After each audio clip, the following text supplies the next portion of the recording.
श्रीशैलदयापात्रं धीभक्त्यादिगुणार्णवं यतीन्द्रवणं वन्दे रमजामातरं मुनिं लक्ष्मीनाथसमारम्भां नाथयां मध्यमाम् अस्मदाचार्यपर्यन्तां वन्दे गुरुपरम्परां यो नित्यमच्युतपदाम्बुजयुग्मरुक्मव्यामोहतत्तदिनाथुनाय मेने अस्मद्गुरोः भगवतो चदैकसिन्धोः रामानुजस्य चरणौ चरणं प्रपद्ये मातापिता तत्तनया विभूतिः सर्वं यदेव नियमेन मदन्वयानामाद्यस्य नः कुलपतेर्मुकुलाविरामम् श्रीमत्तदङ्घ्रिकुलं प्रणमामि मूर्ध्ना भूतं सरस्य महदाह्वयभट्टनाथ श्रीभक्तिसारकुलशेखरयोगिवाहान् भक्ताङ्घ्रिरेणुपरकालयतीन्द्रमित्रान् श्रीमत्पराङ्कुतवनीं प्रणतोऽस्मि नित्यम् तत्त्वेन यश्चिदधीश्वरस्वभावः भोगापवर्गतदुपाय गतिरुदारः तं दर्शयन् निर्मिमीतपुराणरत्नं तस्मै नमो मुनिवराय पराशराय हंसै षड्भिः समाकीर्णं नङ्गैर्वेदमिवापरं पुराणं वैष्णवं चक्रे यस्तं वन्दे पराशरं व्यासं वसिष्ठनप्तारं शक्ते पौत्रमकल्मषं पराशरात्मजं वन्दे सुखदातं तपोनिधिं व्यासाय विष्णुरूपाय व्यासरूपाय विष्णवे नमो वै ब्रह्मनिधये वासिष्ठाय नमो नमः पुराणं वैष्णवं चैत सर्वैर्विषनाशनं विशिष्टं सर्वदात्रेभ्यः पुरुषार्थोपपादने भारते भगवद्गीता धर्मशास्त्रेषु मानमहावेदेषु पौरुषं सूक्तं पुराणेषु च वैष्णवं तत्कन्मयन्न बन्धाय सा विद्याया विमुक्तये आयासाय परं कर्म विद्यान्यातिल्पनैपुणम् श्री विष्णुचित्तपदपङ्कजसङ्गमाय चेतो मम स्पृहयते किमतः परेण नो चेत्त्वमापि यदि शेखरभारतीनां भावः कथं भवितुमर्हति वाग्विधेयः नारायणं नमस्कृत्य नरं चैव नरोत्तमं देवीं सरस्वतीं चैव ततो जयमुदीरयेत् शान्ताकारं भुजगशयनं पद्मनाभं सुरेशं विश्वाकारं गगनसदृशं मेघवर्णं शुभाङ्गं लक्ष्मीकान्तं कमलनयनं योगिहृध्यानगम्यं वन्दे विष्णुं भवभयहरं सर्वलोकैकनाथं सशङ्खचक्रं दकिरीटकुण्डलं सपीतवस्त्रं धरतिरुहेक्षणं हारवक्षस्थलशोभिकौस्तुभं नमामि विष्णुं శిరసా చతుర్భుజం. అందరికీ కూడా నమస్కారం అండి. మనం చివరి క్లాసు 4వ తారీఖు అనుకుంటాను, ఈ నెల 4వ తారీఖు చిట్ట చివరి క్లాస్ జరిగింది. ఆ తర్వాత అనుకోని రీతిలో ఏదో 4 రోజులు 5 రోజులు సెలవు అనుకున్నది అలా పొడిగించి మొత్తానికి ఒక 19 రోజులు మనం విరామం తీసుకున్నాం అనమాట. 19 రోజులు పూర్తయింది. దాంట్లో మనం ఒకవేళ క్లాస్ చెప్పుకొని ఉంటే ఒక 16 క్లాసులు మిస్ అయిపోయినాయి అనమాట. సుమారు 16 క్లాసులు, అంటే ఆదివారాలు పోగా. ఇవన్నీ మన చేతిలో ఏం లేదన్నమాట, ఎందుకంటే మనంతా వయసు అయిపోయిన వాళ్ళం. అనేకమైనటువంటి కార్యక్రమాలు పాల్గొనవలసిన అవసరాలు ఉంటాయి, మన ఇంట్లో జరుగుతూ ఉంటాయి. అందులో వేసవి సెలవులు ప్రారంభమయ్యాయి కాబట్టి అన్ని పండుగలు, అంతేకాకుండా అన్ని కార్యక్రమాలు ఈ సమయం జరుగుతూ ఉంటాయి. కాబట్టి దీని గురించి మనం పెద్దగా ఆలోచించకుండా, సరే ఈరోజు క్లాస్ జరుపుకునే అవకాశం ఆ విష్ణుమూర్తి కలిగించాడు అనుకోవాలన్నమాట. కాబట్టి మనం మళ్ళా అంటే కొంత ఎక్కడ ఉన్నాము అనేది పూర్తిగా మర్చిపోయి ఉంటాం. 19 రోజులు అయిపోయింది కాబట్టి ప్రస్తుతానికి మనం విష్ణు పురాణం చదువుకుంటున్నాం. ఈ విష్ణు పురాణంలో ద్వితీయ అంశంలో ఉన్నాం. ఆ ద్వితీయ అంశంలో కూడా 8వ అధ్యాయంలో చదువుకుంటున్నాము. 8వ అధ్యాయం చదువుతున్నాము. దాంట్లో ఈ 8వ అధ్యాయంలో ఉన్నటువంటి సుమారు 117 శ్లోకాల్లో ఒక 83 శ్లోకాల వరకు పూర్తి చేసుకున్నాం. అంటే ఇంకొక 34 శ్లోకాలు అయితే ఈ 8వ అధ్యాయం పూర్తి అవుతుందన్నమాట. అక్కడితో మనం 4వ తారీఖుతో నిలిపేశాం అన్నమాట. కాబట్టి ఇక్కడ మనకి 8వ అధ్యాయంలో ముఖ్యంగా అంటే అనేక విషయాల గురించి చదువుకోవటం జరిగిందన్నమాట. ముఖ్యంగా సూర్యుని యొక్క గమనం గురించి, ఆ తర్వాత సూర్యుడు గమనం వల్ల ఏ విధమైనటువంటి మార్పులు, వాతావరణ మార్పులు కానీ, లేదు పగలు రాత్రి ఎలా ఏర్పడుతుంది, ఎలా గణిస్తారు పగలు రాత్రిని, తర్వాత చాంద్రమానము సూర్యమానం వాటి గురించి చదువుకున్నాం. ఉత్తరాయణం దక్షిణాయనము ఇవన్నీ కూడా చదువుకుంటూ వచ్చాం అనమాట. అంతేకాకుండా 2 పక్షాలు ఒక మాసం ఏర్పడుతుంది. అంటే మనకి అందరికీ తెలిసిన విషయమే అది. 15 రోజులు ఒక పక్షము, ఉత్తరాయణం దక్షిణాయనం. భానుడు కర్కాటక రాశిలో ప్రవేశిస్తే దక్షిణాయనం అనబడుతుందని, అదే దివాకరుడు అంటే సూర్యుడు అనమాట, మకర రాశిలో ప్రవేశిస్తే ఉత్తరాయణం అని, ఇవన్నీ చదువుకున్నాం అనమాట. అంతేకాకుండా శరత్కాలం మధ్యలో భానుడు తులారాశిలో ప్రవేశించినప్పుడు, వసంతకాలం మధ్యలో మేషరాశిలో ప్రవేశించినప్పుడు విషువత్ పుణ్యకాలంగా సంభావింపబడుతుందని చదువుకున్నాం ప్రత్యేకంగా. విషువత్ అంటే ఏమి లేదు, ఆ రోజు రాత్రి పగలు కూడా సమానంగా ఉంటాయి అని చెప్పి. ఆ తర్వాత పగటి కాలాన్ని అంటే పొద్దున్న 6 నుంచి సంధ్యా సమయం వరకు 6 గంటల వరకు ఏ విధంగా దాన్ని విభజించి, అంటే ఈ కాలాన్ని ఎలా విభజించి చెప్పబడింది అంటే 3 ముహూర్తాల కాలం అన్నమాట ఒక్కోటి. ఆ 3 ముహూర్తాల కాలాన్ని ఏ విధంగా అంటే ముహూర్తం అంటే 48 నిమిషాలు. ఆ విధంగా మనకి రోజుకి మొత్తము 1445 నిమిషాలు అనమాట. అంటే గంటకు 60 నిమిషాలని, 24 గంటల కాలం ఒక రోజని నేటిగని ఇవన్నీ కూడా చదువుకుంటూ వచ్చాను. ఆ తర్వాత మరి అంతేకాకుండా పాడ్యమి నుండి అమావాస్య వరకు చాంద్రమాసము, కృత్తికా నక్షత్రంతో ప్రారంభించి అంటే మాసాల్లో రకరకాలు ఉంటాయండి. చాంద్రమాసం, సౌరమాసం, ఆ విధంగా సంవత్సరాలు మనకి తెలుసు. మనం ఉపయోగించే ప్రభావి సంవత్సరాల మధ్య అని చెప్పి చదువుతుంటాం. అది తెలుగు సంవత్సరాలు. అలా కాకుండా అనేక విధమైన సంవత్సరాలు అంటే క్రీస్తు శకాలు ఇవన్నీ లెక్కలు. ఆ విధంగా అంటే కాలాన్ని ఏ విధంగా గణించడం అనమాట, లెక్క పెట్టడం అనమాట. మనకి ఏదో ఒక గణన ఉండాలి, లెక్క ఉండాలన్నమాట. లేకుంటే మనకి తెలియదు. ఉదాహరణకి ఈరోజు ఏదైనా ఒక సంఘటన జరిగింది అనుకోండి. మనకి ఈరోజు 24వ తారీఖు ఏప్రిల్ నెల 2026 11 గంటలు సమయం, అది కూడా శుక్రవారం. ఇది గణన లేదు అనుకోండి, రాసి పెట్టుకుంటాం. ఇది 100 కాదు కదా, 500 సంవత్సరాల తర్వాత కూడా మనకి బలాని రోజు బలాని సంఘటన జరిగింది అని చెప్పేందుకు ఇది పనికి వస్తుంది అనమాట. అంటే మనం కాలాన్ని ఎలా విభజిస్తున్నాం అనమాట. కాలాన్ని అదేవిధంగా రోజును విభజిస్తాం మనం. తెల్లవారు లేవంగానే సూర్యోదయం నుంచి సూర్యాస్తం వరకు జరిగినటువంటి కార్యక్రమాలు అన్నీ కూడా ఆయా సమయాన్ని బట్టి మనం వాటిని నిక్షిప్తం చేసుకుంటాం మన మైండ్లో. కానీ లేదు మరి చాలా ప్రాముఖ్యత ఉన్నటువంటి సంఘటనలు అయితే ఒక ఎక్కడో చోట రాసి పెట్టుకోవడం, ఈ విధంగా మనం కాలాన్ని లెక్కిస్తూ ఉన్నాం అన్నమాట. అంటే అదేవిధంగా ఇక్కడ సూర్యుడు కూడా ఒక రాశి నుండి మరో రాశి, అంటే ఇది మన పూర్వీకులు ఏర్పరిచినటువంటి కాల గణన విధానం అన్నమాట. అంటే సూర్యుడు ఒక రాశి నుండి మరో రాశిలోనికి మారే రోజును బట్టి సౌరమాసం అని, యజ్ఞాదుల్లో ఒక అహోరాత్రాన్ని ఒక రోజుగా లెక్కించి సూర్యచంద్రుడు కలిసి ఉన్న దర్శ నుండి దర్శ వరకు అంటే శ్రావణ మాసం అని, తిథిని బట్టి లెక్కించే మాసం చాంద్రమాసం అని, అంటే ఏమిటి, పాడ్యమి నుండి అమావాస్య వరకు, అది మనందరికీ తెలిసిందే. అమావాస్య తర్వాత పాడ్యమి, ఇదియా తదియా చవితి పంచమి షష్ఠి సప్తమి అష్టమి నవమి దశమి ఏకాదశి ద్వాదశి త్రయోదశి చతుర్దశి, తర్వాత అమావాస్య కానీ పౌర్ణమి కానీ వస్తుంటాయి. ఇలా 15 రోజులు వస్తుంది. అదేవిధంగా నక్షత్రాలు తెలుసు మనకి. ఈ కృత్తికా నక్షత్రంతో ప్రారంభించి లెక్కించే మాసాన్ని నక్షత్ర మాసం అంటారు.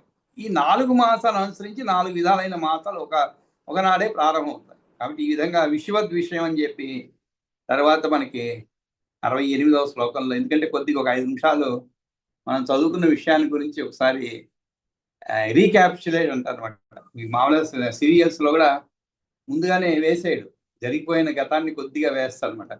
అంతేకాదు, జరిగిపోయిన తర్వాత ఆ రోజుకి అయిపోయేదానికి ముందు రేపు రాబోయే చివరి ఘట్టం ఏమిటి అనేది ఈరోజు చివరిలో వేస్తాడు.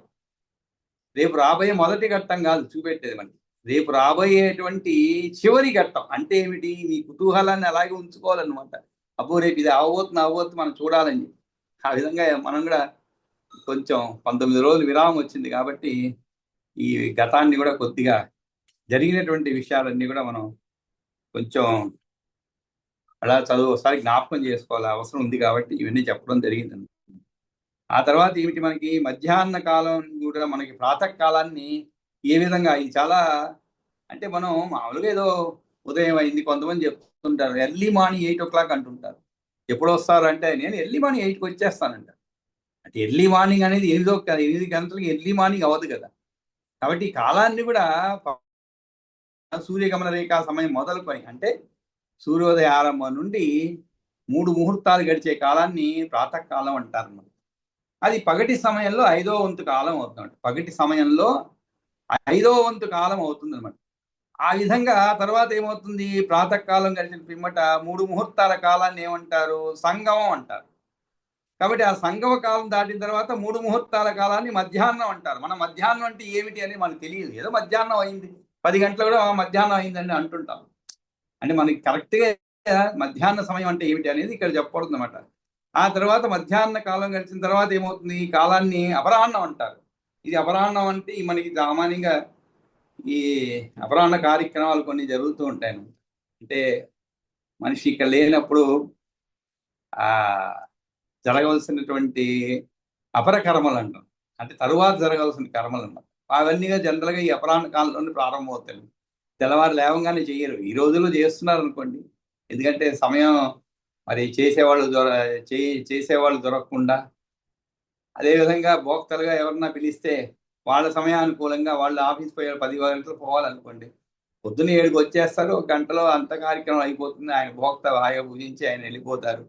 అదంతా వేరే విషయం. కానీ మనకి పురాణాల్లో చెప్పబడిన విధానంగా చేస్తే ఇక్కడ అపరాహ్నం అంటారనమాట. అది కూడా ఇన్ని 3 ముహూర్తాల కాలంగా భావించబడింది. ఆ తర్వాత మధ్యాహ్న కాలం తర్వాత కాలాన్ని అపరాహ్నం అంటారు. ఈ అపరాహ్న కాలం దాటిన తర్వాత ఏమవుతుంది, సాయాహ్నం అంటారు. మనం సాయాహ్నం అంటాం, అంటే సాయంకాలం అనమాట. ఈ సాయాహ్నం కూడా ఎన్ని ముహూర్తాలు, 3 ముహూర్తాలు. ఈ విధంగా అంటే ఒక ముహూర్తం అంటే ఏమిటి, 48 నిమిషాలు. కాబట్టి 3 ముహూర్తాలు అంటే దానికి తగ్గట్టుగా ఈ విధంగా ప్రాతకాలము, సంగమము, మధ్యాహ్నం, అపరాహ్నం, సాయం అని ముక్కోటి 3 ముహూర్తాలు ఉంటుంది. ఒక నిండు పగటికి 15 ముహూర్తాల సమయం అవుతుంది అనమాట. ఈ విధంగా 15 ముహూర్తాల సమయం కల పూర్తి పగలను వైశ్వతం అంటారు. ఇలా చదువుకున్నాము. కాబట్టి ఆ తర్వాత మనం విశ్వద్విషయం అనేది అంటే ఏమిటి, ఇక్కడ మనకి శ్వేత ఈ 68వ శ్లోకం నుంచి విశ్వద్విషయం అంటే ఏమిటి అనేది తెలపడి, అంటే శ్వేత వర్షానికి ఉత్తర దిశలో, ఇక్కడ వర్షం అంటే ప్రాంతం అని అర్థం అండి, అంతేగాని వర్షం అంటే రెయిన్ అని కాదు. శ్వేత వర్షానికి అంటే శ్వేత ప్రాంతానికి, రాజ్యానికి అని చెప్పుకోవచ్చు. దానికి ఉత్తర దిశలో శృంగవంతం అని చెప్పబడే ఒక ప్రసిద్ధ శైలం ఉన్నది. యా శ్వేతస్య ఉత్తర శైల శృంగవానికి విస్తృత త్రీని తస్య శృంగాని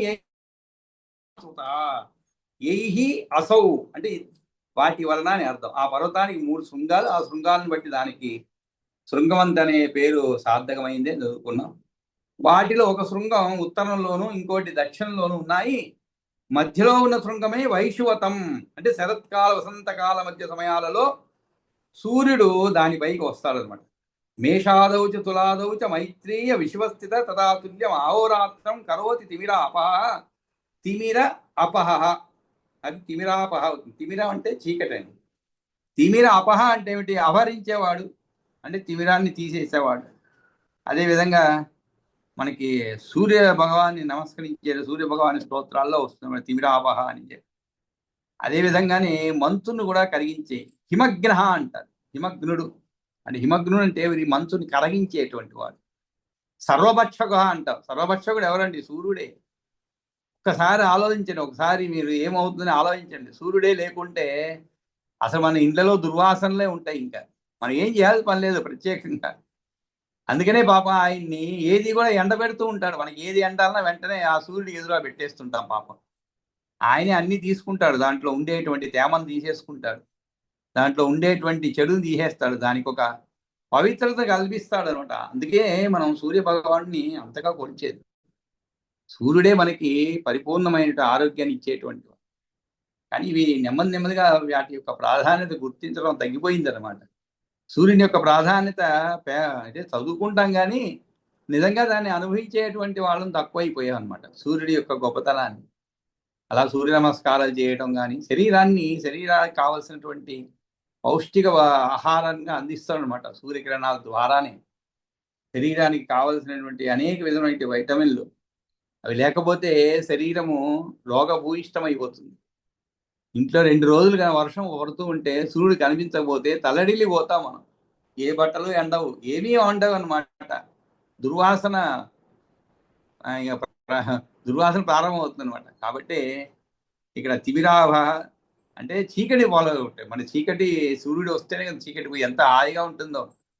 మన ఉదయం 5 గంటలు లేచి మనం ఏదైనా కార్యక్రమాలు చేసుకుంటూ ఉంటే నెమ్మదిగా చీకటి తొలగిపోయి ఆ సూర్యుడు వస్తూ ఉంటే చీకటి తొలగిపోయి ఆ సూర్యకాంతులు ఎలా ప్రసరిస్తూ ఉంటే మనసుకి ఒక ఆనందం అనమాట.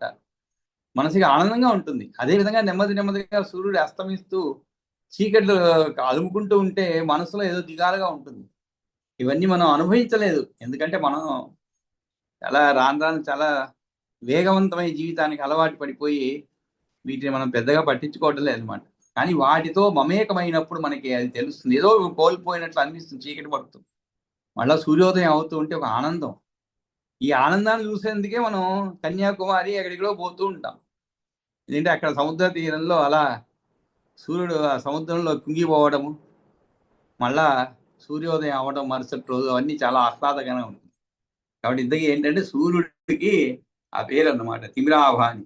కాబట్టి చీకట్లను పటాపంచలు చేసేటువంటి సూర్యుడు మేషరాశి యొక్క ఆరంభంలోనూ తులారాశి యొక్క ప్రారంభంలోనూ విష్ణువత్ అనే శృంగంపై ఉన్నవాడై అహోరాత్రులను సమం చేస్తాడు. అప్పుడు పగలు రేయి రెండుకి కూడా 15 ముహూర్తాల కాలం సమానంగా ఉంటుంది. అంటే 30 ముహూర్తాలు కదా మొత్తం పగటి ఒక రోజుకి. కాబట్టి 15 పగలు 15 రాత్రి అన్నమాట. కాబట్టి సమంగా ఉంటుందని చెప్తాడు. ప్రథమే కృత్తికా భాగే యదా భాస్వం తదా తిథి విశాఖానాం చతుర్దేయంసే మునే తిష్టత్ అసంశయం. అంతేకాదు కృత్తికా నక్షత్రం యొక్క మొదటి పాదంలో అంటే మేషరాశి చివర సూర్య భగవానుడు ఉన్నప్పుడు చంద్రుడు విశాఖ నక్షత్రం యొక్క 4వ పాదం అంటే వృశ్చిక రాశి మొదట నిస్సందేహంగా ఉంటాడు అని చెప్పి ఈ విధంగా సూర్యుడి యొక్క గమనాన్ని గురించి, ఆ తర్వాత విషువసం అంటే ఏమిటి అంటే సూర్యుడు విశాఖ నక్షత్రం యొక్క 3వ పాదం అంటే తులారాశి చివర ఉన్నప్పుడు చంద్రుడు కృత్తికా నక్షత్ర ప్రథమ పాదంలో మేషరాశి ఉంటాడని గ్రహించవలసి ఉన్నది. అప్పుడే ఆ పుణ్యకాలమే విషువం అనబడుతుంది. అప్పుడు నియత మనస్కులై దేవతలకు, బ్రాహ్మణులకు, పితృదేవతలకు దానాలు చేయాలి. ఈ పుణ్యకాలం దానం స్వీకరించడానికి వారికి ముఖం వంటిది. ఈ విషయంలో దానాలు చేసిన వాడు కృతకృత్యుడు అవుతాడు, తాను చేసిన దాన ఫలం పొందినవాడు అవుతాడు. అంటే దానం చేసేదానికి కూడా ఒక సమయము యోగ్యత ఉండాలండి. చేసేవాడికి యోగ్యత, స్వీకరించేవాడికి అంతకంటే ఎక్కువ యోగ్యత ఉండాలి. దానం స్వీకరించే వాడికి కూడా యోగ్యత ఉండాలి. అలా చూసి అతనికే ఇవ్వాలి మనం దానం. లేకుంటే మనం ఇచ్చిన దాన ఫలితం మనకి దక్కదు, స్వీకరించిన వాడు దాన్ని సద్వినియోగపరచుకోలేకపోతాడు అనమాట. అటువంటి పరిస్థితులు ఎదురవకూడదు మనకి. కాబట్టి దానికి ఒక మంచి కాలం ఉంటుంది అన్నమాట. ఆ సమయంలో ఎటువంటి దానాలు చేయాలని మనకి పురాణాల్లో చెప్పబడింది. ఆ విధంగా దానం చేయాలి, చేస్తే సత్ఫలితాలు అందుతాయి అన్నమాట. మంచి ధనికుడికి మీరు దానం చేయాల్సిన అవసరం లేదండి. కానీ మనం ఏం చేస్తుంటాము, ఉన్నవారికే దానం చేస్తాం. దానం అంటే ఏమిటి, వారికే ప్రీతికరం చేయాలి, అతన్ని సంతృప్తి చేసేందుకు మనం ఇస్తూ ఉంటాం. కానీ ఏమీ లేని వాడికి, ఆకలిగా ఉన్న వాడికి అన్నం పెట్టాలి. అదే నిజమైనటువంటి దానం అన్నమాట. అదే నిజమైనటువంటి పుణ్యకార్యం. ఆ పుణ్యకార్యం వల్లనే మనకి ఏదైనా మంచి చెడు ఏదైనా జరుగుతూ ఉంటుంది భవిష్యత్తులో. అంతేగాని కడుపు నిండే వాడికి కూర్చోబెట్టి వద్దురా బాబు అంటే కూడా భోజనం పెడితే ఏం ప్రయోజనం అండి. అది ఆకలితో ఉన్న వాడికి మనమే గమనించి వాడిని పిలిచి ఒక ముద్ద పెడితే చాలు. దానింత పుణ్యం వేరే లేదు. వాడి ఆశీర్వాదాలు మనకు ఉంటుంది. ఆకలిగా లేనివాడు తిని మనల్ని ఏం ఆశీర్వదించడు. వీడు అనవసరంగా బయటికి పోయి తిడతాడు. ఇంకా వద్దురా బాబు అంటే కూడా పెట్టాడు, కడుపు నొప్పి వస్తుందని. కాబట్టి ఈ పుణ్యకాలంలో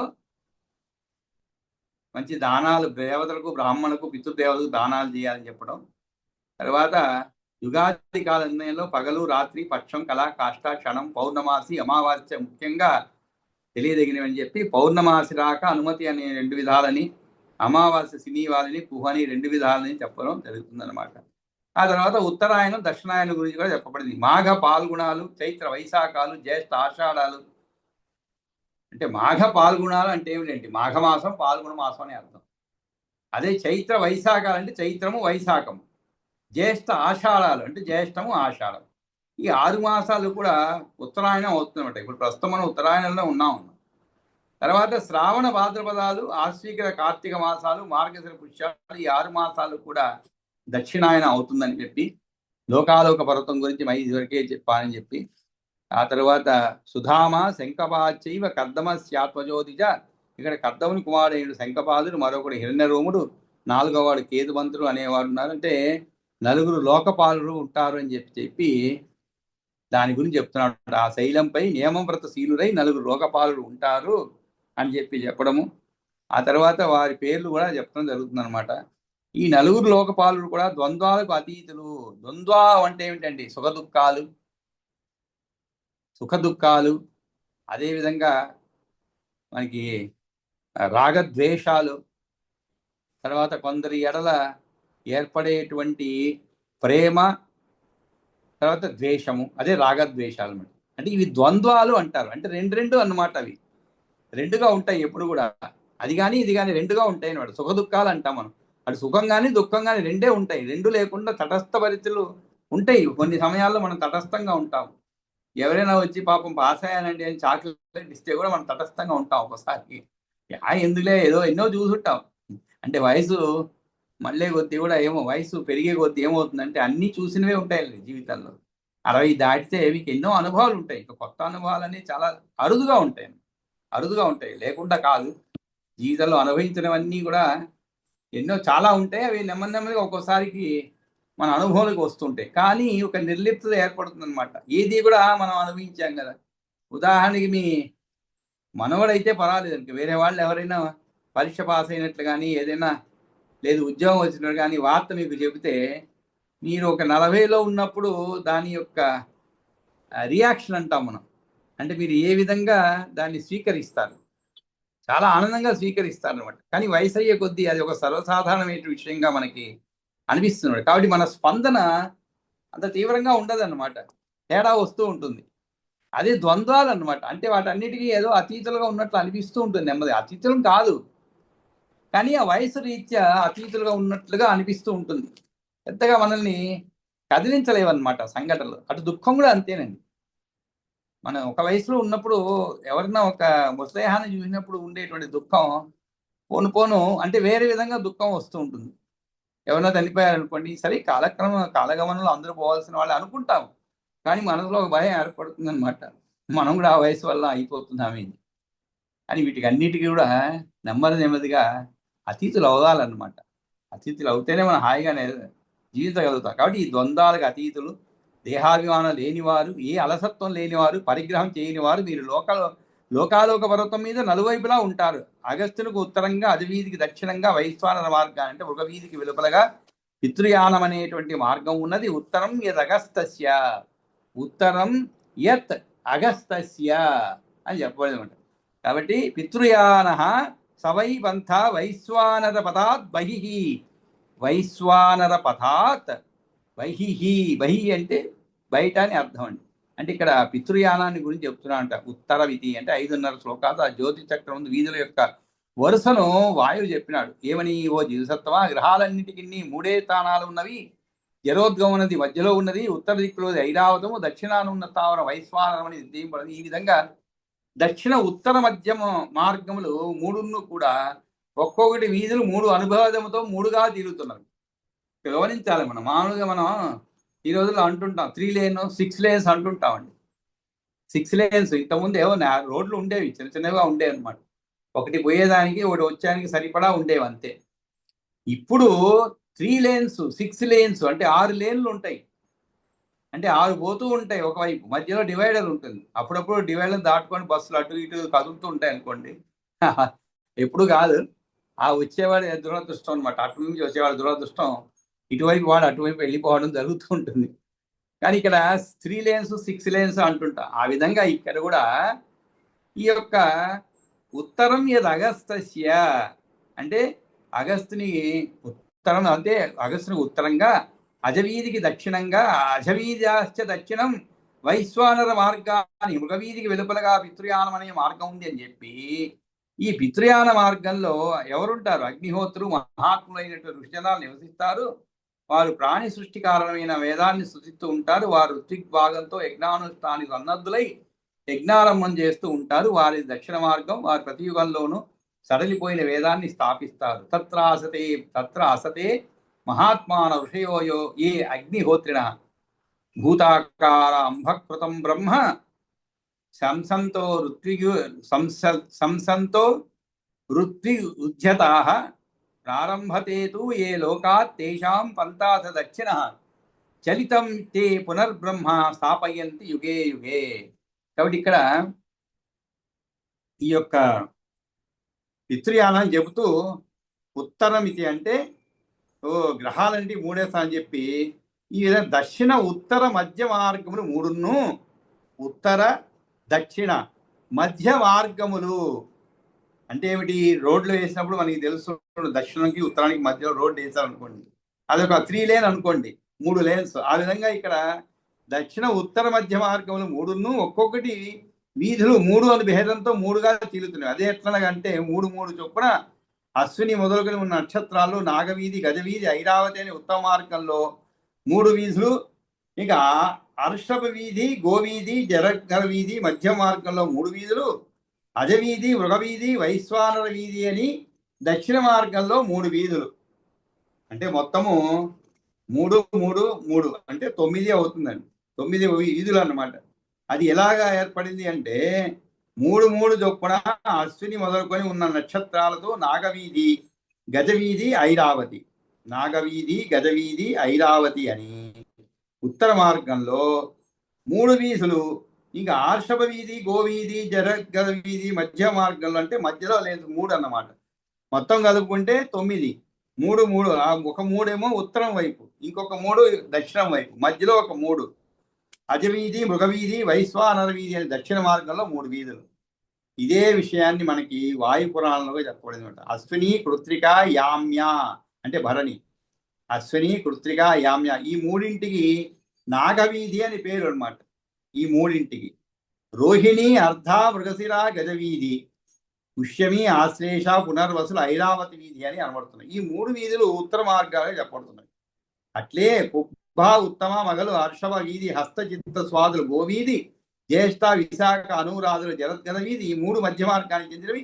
మూల, పూర్వాషాఢ, ఉత్తరాషాఢలు అజవీధి, శ్రవణం, ధనిష్ట, శతభిషలు మార్గవీధి, భాద్రపదలు రెండు రేవతి, వైశ్వానర వీధికి చెందినట్టు ఈ మూడు వీధులు దక్షిణ మార్గానికి సంబంధించినవి. కాబట్టి ఇక్కడ యామ్య అంటే ఏమిటి? భరణీ నక్షత్రం. ఆదిత్య అంటే అదితి దేవతాకము, పునర్వసు నక్షత్రము మార్గం అని చెప్పి ఈ విధంగా అగస్తునికి ఉత్తరాన, అదివీధికి దక్షిణాన, వైశ్వాన పదం కంటే వెలుపల ఉన్నటువంటిదే పితృయాన మార్గము. పితృయానం అంటే ఏమిటి? పితృ దేవతలు ప్రయాణించేటువంటి మార్గం అని చెప్పుకోవచ్చు మరి. కాబట్టి ఇక్కడ సంతస్యా తపసా చైవ మర్యాదాభి ఇంకా ప్రారంభతే తు ఏ లోకా తేషాం పంతా సదక్షిణ అంటే ఏమిటి? ఈ పితృయాన మార్గంలో అగ్నిహోత్రులు, మహాత్ములైనటువంటి ఋషిజనాలు నివసిస్తారని చెప్పి వారు ఋత్విక్ భాగంతో యజ్ఞానుష్ఠానికి సన్నద్ధులై యజ్ఞారంభం చేస్తూ ఉంటారు. వారి దక్షిణ మార్గం వారు ప్రతి యుగంలోనూ సడలిపోయిన వేదాన్ని స్థాపిస్తారన్నమాట. అది ఎలాగా సడలిగా సాగిస్తారంటే వారు సంతానం ద్వారా, తపస్సు ద్వారా, సదాచారాల ద్వారా, వేద శాస్త్రాధ్యయనం ద్వారా వేదాన్ని పునఃస్థాపిస్తారు. పూర్వులేంటి వీరు తరువాతి వారి ఇళ్లలో జన్మిస్తూ ఉంటారు. ఇంతవరకు చదువుకున్నాం మనం. సంతంత్య తపసా చైవ, సంతంత్య తపసా చైవ మర్యాదాభి శృతేన చ జాయమానాస్తు పూర్వే చ పశ్చిమానాం గృహేష్వై అంటే ఏమిటి? సంతత్య అంటే ఏమిటి?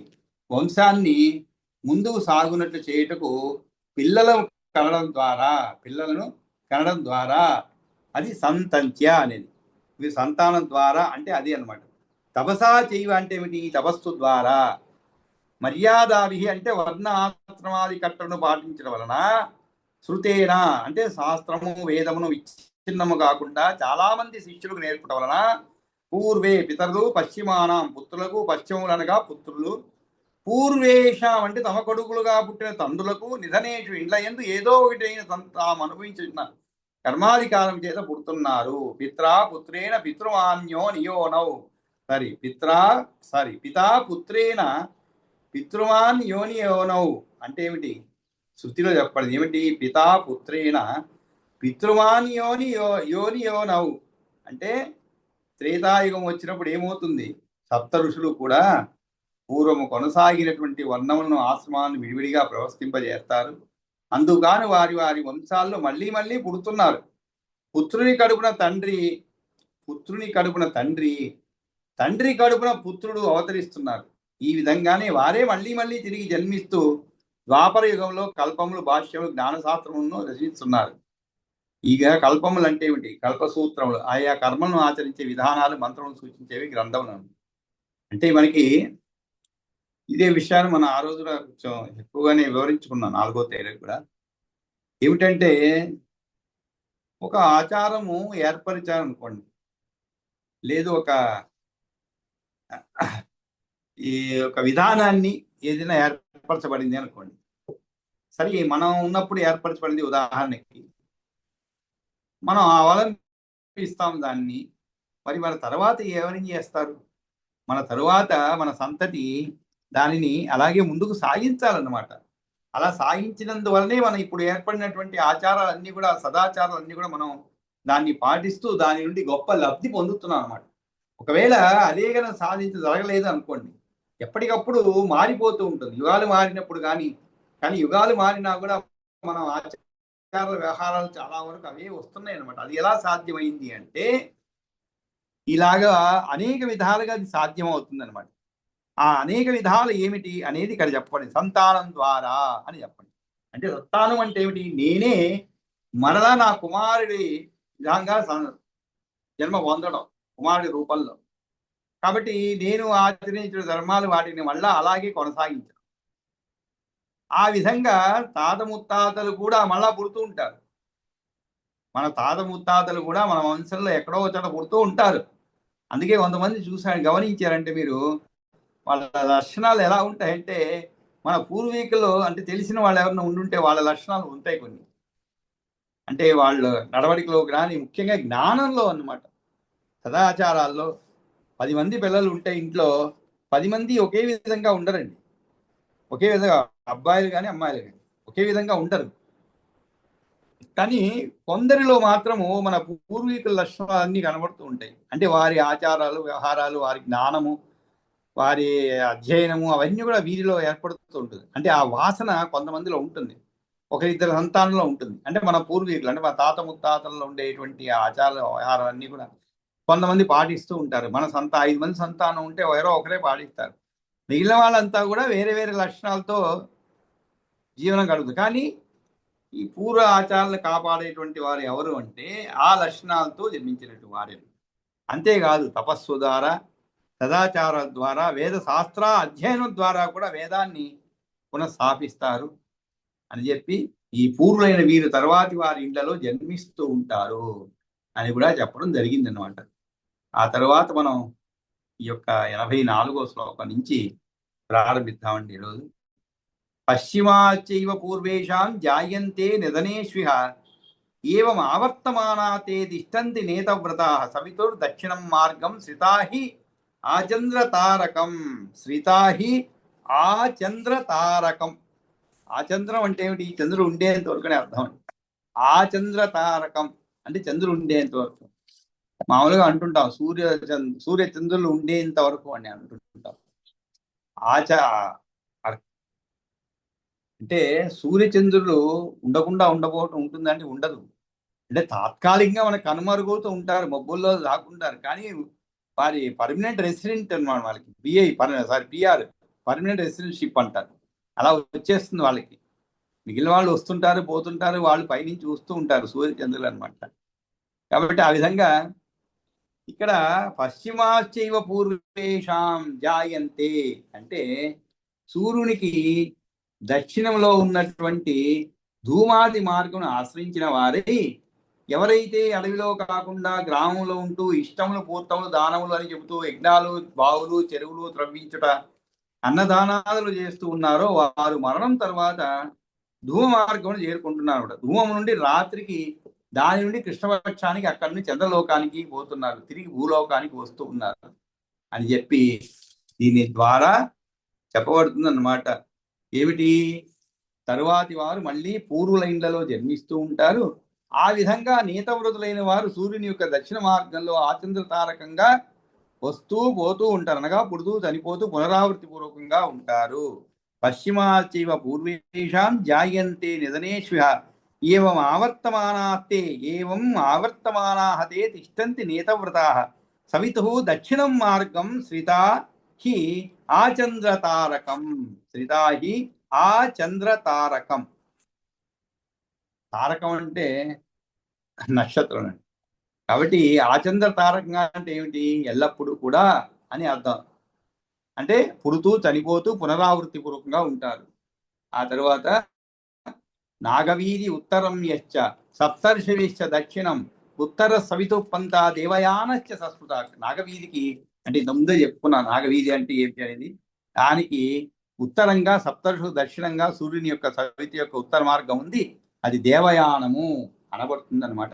కాబట్టి దేవయానము చెప్తున్నాడు. ఏమని? నాగవీధి ఇది అంటే నాగవీధి ఉత్తరం, నాగవీధికి ఉత్తరంగా, నాగవీధి ఉత్తరం యశ్చ అంటే ఏదైతే ఉన్నదో సప్తఋషవిశ్చ దక్షిణం ఉత్తర సవితు అంటే 3 మార్గాల్లో ఉత్తర మార్గమునకు ఉత్తర వీధి నాగవీధి ఏది ఉన్నదో దానికి ఉత్తర దిశలో సప్తఋషులకు దక్షిణంగా ఉన్నటువంటి దేవయానము.